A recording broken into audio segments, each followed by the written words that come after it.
नमस्कार, आप देख रहे हैं आवाज डेली हर्षित टीवी और मैं अपराजिता पांडे। अभी के बुलेटिन में आप सबों का स्वागत करती हूं। मोदी सरकार की भूमिहीन और गरीबों को पक्का मकान देने की महत्वाकांक्षी प्रधानमंत्री आवास योजना को लेकर बेस्ट परफॉर्मिंग नगर निगम काउंसिल के रूप में झुमरी तिलैया नगर परिषद को सम्मानित किया गया है।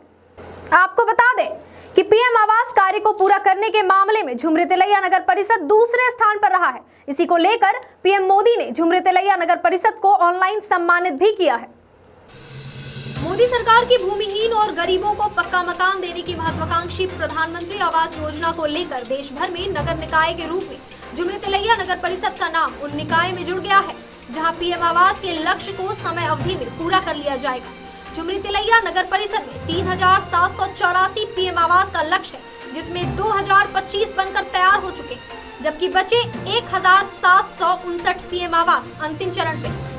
कार्यों का अगर अच्छे से मूल्यांकन हो और नेशनल लेवल पे अवार्ड मिलता है तो खुशी की बात है। और यह अवार्ड जो है यहाँ झुमरी तिलैया के नागरिकों के सुविधा से जिन्होंने जो लाभुक हैं उनके द्वारा समय पर किया गया है, उसका जो है फलाफल है। और भविष्य में हम लोगों को सतर्क होकर के गरीबों के लिए अच्छे से कार्य करें, इसका भी एक जो है सो सीख मिला है।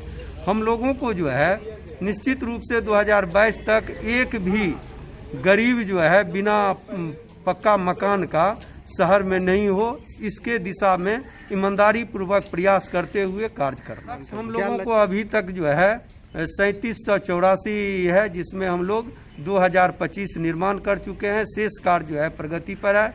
वह जो है प्रति महीना जो है सो हमारा निर्माण फाइनल हो रहा है।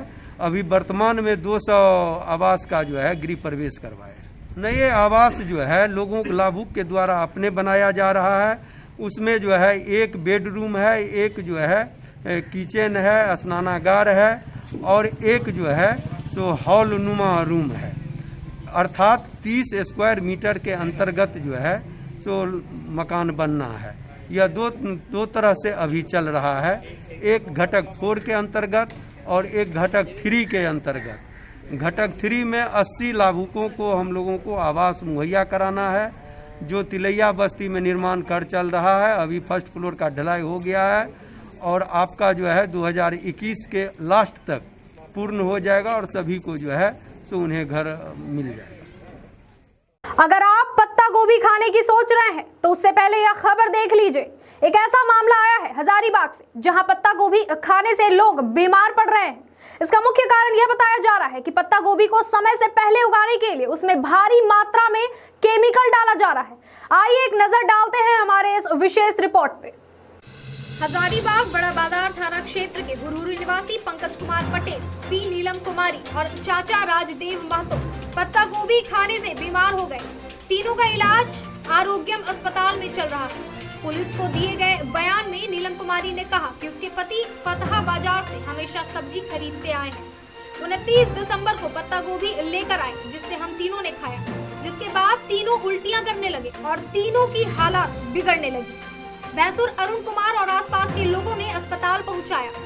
महिला ने पुलिस के समक्ष फतहा बाजार में अज्ञात व्यक्ति पर जहरीली सब्जी बेचने का आरोप लगाते हुए जांच की मांग की है। रजरप्पा पुलिस को मिली बड़ी सफलता। कारतूस व बुलेट और चोरी के 16 टावर बैटरी सहित अन्य सामानों के साथ अपराधी को गिरफ्तार किया गया है। रजरप्पा पुलिस को मिली बड़ी सफलता। अपराधी सहित कारतूस व जिंदा बुलेट बरामद। चोरी के 16 टावर बैटरी सहित कई अन्य सामान बरामद। माइल में तैयार होता था फर्जी कागजात। चेचिस और रजिस्ट्रेशन नंबर को भी बदलने की थी व्यवस्था। कार्रवाई के दौरान नए साल 2021 के दूसरे दिन मोटरसाइकिल चोरों का अंतर जिला गिरोह का भंडाफोड़ किया, जिसमें एक 7.65 बोर का एक पिस्टल मैगजीन तथा 7.65 के 4 जिंदा कारतूस के साथ 9 अपराधियों को गिरफ्तार किया गया है। 2020 रामगढ़ पुलिस के लिए भी काफ़ी अच्छा रहा है। जैसा आप जानते हैं कि 2020 एक बहुत ही बड़ी वैश्विक महामारी वाला साल था। उसमें पुलिस के लिए कोर अपने काम से अलग हट के बहुत सारे ऐसे काम आए थे। उसके बावजूद भी रामगढ़ पुलिस बहुत अच्छे तरीके से काम की है और बहुत ही बड़ी सफलता भी हासिल की है इस पूरे वर्ष के दौरान। जैसे कुछ एक चीज़ मैं अगर आपको बताना चाहूँ तो 2019 में कुल 1346 FIR हुए थे और 2020 में कुल 1362, तो 15-16 केस की बढ़ोतरी हुई है। बट वो केस विविध केसों में बढ़ोतरी हुई है। बाकी जो आप मुख्य शीर्ष देखेंगे जिसमें हत्या है, लूट है, चोरी है, डकैती है, उस सब की सूची मैं आपको बता दूंगा, सब में काफ़ी कमी आई है। और जो भी केस हुए हैं, more than 95% of the cases में डिटेक्शन है। और जो कुछ केसेस ऐसे हैं जिसका डिटेक्शन अभी नहीं हो पाया है, वो हाल के केसेस हैं, दिसंबर और नवंबर के केसेस हैं, तो उसका भी डिटेक्शन हम लोग बहुत जल्द ही कर लेंगे। तो एक बहुत ही अच्छी उपलब्धि है कि 100% केसेस में डिटेक्शन हुआ है। हम लोग छोटी से छोटी घटनाओं में, जैसे अगर बाइक चोरी की भी घटना हो गई, बिजली के तार चोरी की भी घटना हो गई, उसको भी उतनी ही सीरियसली से लेते थे, और जिसका परिणाम आप आज भी देख रहे होंगे। छोटी सी रिपोर्टिंग में हम लोगों ने इतनी बड़ी उपलब्धि हासिल की। कोयला चोरी में लगातार पुलिस को निर्देश दिया जा रहा था, हम लोग कंटिन्यूअसली इस पर लगे थे कि किसी प्रकार का अवैध उत्खनन या अवैध परिवहन हमारे ज़िला में संभव नहीं होना चाहिए, और उसमें भी हम लोगों ने बहुत बढ़िया से काम किया है। पूरे वर्ष में कहीं से कोई इस प्रकार की किसी भी गैंग जो कोयला चोरी में शामिल हो या कोयला परिवहन में, अवैध कोयला परिवहन में शामिल हो, उसकी कोई सूचना नहीं आई। हमारे पुलिस पदाधिकारी से मिल करके कोई ऐसा काम कर रहे हैं, इसकी भी कोई सूचना नहीं आई। और यदा कदा कोई अगर चोरी करने का प्रयास किए तो हम लोग समय रहते उनको डिटेक्ट भी किए हैं, पकड़े भी और जेल भी भेजे। और इसी का परिणाम है कि पूरे 2020 में लगभग 12,500 टन कोयला जब्त हुआ है पूरे ज़िला में। 100 टन के आसपास डोलोमाइट खनिज जब्त हुआ है। टोटल 21 ट्रक पकड़ाए हैं, 28 ट्रैक्टर, 1 ट्रैक्टर का डाला और 114 मोटरसाइकिल। तो इससे आप समझ सकते हैं कि हम लोग मोटरसाइकिल से चोरी करने वाले कोयला चोर को भी नहीं छोड़े। कुल 72 कांड किए गए हैं, पूरे साल में दर्ज किए गए हैं। 364 लोगों पे FIR हुई है, जिसमें से 130 आदमी को गिरफ्तार कर जेल भेजा गया है, बाकी के विरुद्ध कार्रवाई चल रही है। उसी प्रकार से अवैध बालू पर भी लगातार हम लोग शिकंजा कसे हुए थे, और जैसा आप सब जानते हैं कि किस प्रकार से हम लोगों ने कार्रवाई किया है। और इसमें भी हम लोग अभी तक पूरे साल में 5 डंपर, 23 ट्रक, 42 ट्रैक्टर को पकड़े हैं। कुल 20 कांड दर्ज हुए हैं, 166 लोगों पे FIR हुई है, 35 लोगों को जेल भेजा गया है। जस्ट टू क्लैरिफाई कि आप देख रहे होंगे कि कांड रामगढ़ जिला मांडू प्रखंड के अंतर्गत लयू निवासी भोला रजवाड़ के घर में आग लग गई। बताया जा रहा है कि घर में डीप बोरिंग होने के कारण मीथेन गैस का रिसाव होने से घर में आग लग गई और भगदड़ मच गई।